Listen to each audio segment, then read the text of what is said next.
Hello guys! Welcome to my channel.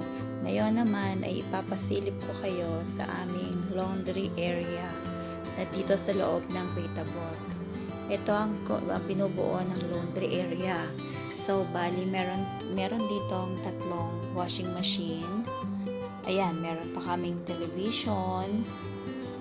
And then, tatlong washing machine. Lahat yan ay para lang sa paglalaba. And meron ding dalawa na pinaka-dryer.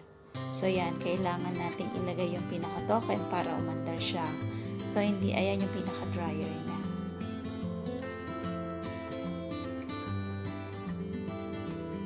Tatlong washing machine and dalawang dryer. So ito yung place kung saan naman pwedeng itiklop ang mga damit bago pa iuwi sa aming mga bahay.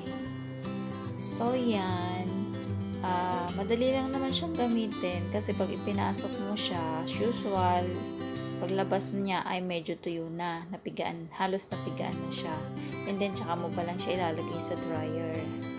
So, ito yung kanyang dryer. Same ano lang din, pag nilagay mo siya, so tuyo na, at ititiklop mo na lang din. Pero, syempre, it costs 10 shekel bawat laba, bawat washing machine. Ayan. Yan ang pinaka-place niya. Pag umaga, maraming mga tao dito kaya mas prefer ko maglabas sa gabi. So, pagkagabi kasi, usually ako na lang ang tao. So, wala nang maghahantay pa sa washing machine. Minsan kasi sabay-sabay gumagana yan. Kaya, minsan nagkakaanuhan na kahit na meron pang nakasalang pag natapos na tinatanggal na lang nila. So, mas prefer pa talaga maglabas sa gabi at least wala ng tao bago nila isara yung room.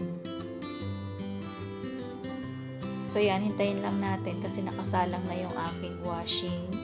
So, ilang minutes na lang hihintayin ko na para maging okay na siya. So, yan, okay na. So, tanggalin na natin yung laman para ipasok na natin sa pinaka-dryer. So, yan yung damit ni Lola. Ililipat ko lang siya sa dryer.